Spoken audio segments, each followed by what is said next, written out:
Last সোমবার দুপুরবেলা একটা দারুণ রেসিপি নিয়ে এসেছি দেখুন। হ্যাঁ, আমরা আলু পোস্ত, ঝিঙে পোস্ত, নানা রকম পোস্ত খেয়েছি, কিন্তু এটা দেখুন একটা মুগের ডাল, বুঝছেন? এরকম মুগের ডালটাকে সেদ্ধ করেছি নুন হলুদ দিয়ে। এমন ডালটা করি অল্প, মানে ভাঙা ভাঙা করে সেদ্ধ হয়েছে, দেখেছেন? না গোটা আছে না পুরো গলেছে, সেদ্ধ করেছি। আর এই যে এইদিকে দেখুন পেঁয়াজ কেটেছি আর টমেটো কেটেছি, আর এখানে পোস্ত বেটেছি। এরপরে এরকম কড়াই তেল দিয়েছি, দিয়ে একটু তেলে কালো জিরে ফোড়ন, কালো জিরে আর এর সাথে শুকনো লঙ্কা ফোড়ন দিলাম,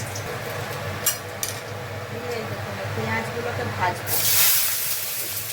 দেখুন পেঁয়াজটা একটু বাদামি বাদামি ভাজা হয়েছে।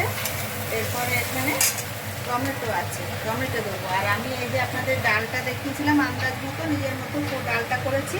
আর ডালটার সঙ্গে দুটো মাঝারি সাইজের পেঁয়াজ কেটেছি। হ্যাঁ, দিয়ে এই যে বাদামি বাদামি ভাজা করবো। এরপরে দেখুন একটা গোটা টমেটো এতে দিয়ে দিলাম, একটু নুন দিয়ে এটাকে ভাজি। আর দেখুন ডালটা আর পেঁয়াজটা ভালো করে ভাজা হয়ে গেছে। হ্যাঁ, আর এতে পোস্তর সঙ্গে আমি কাঁচা লঙ্কা বেটে রেখেছি, আপনারা চাইলে ডালও দিতে পারেন, যেহেতু পোস্ত ঝাল ঝাল হবে বলে আমি এতেই বেটে রেখেছি। এবার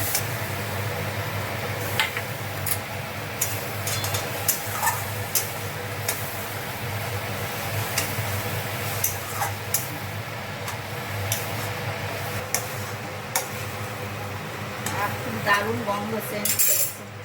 এটা আমার এক বন্ধু বান্ধবী আছে, তার রেসিপি, খাইয়ে খুব সুন্দর লাগে খেতে, সেইটা আমি বানালাম, আপনাদেরকেও দেখালাম। আপনারাও বানাবেন, খেয়ে দেখবেন। ওপর থেকে সর্ষের তেল ছড়িয়ে দিলাম, লাল পাকা লাল লঙ্কা ছিল।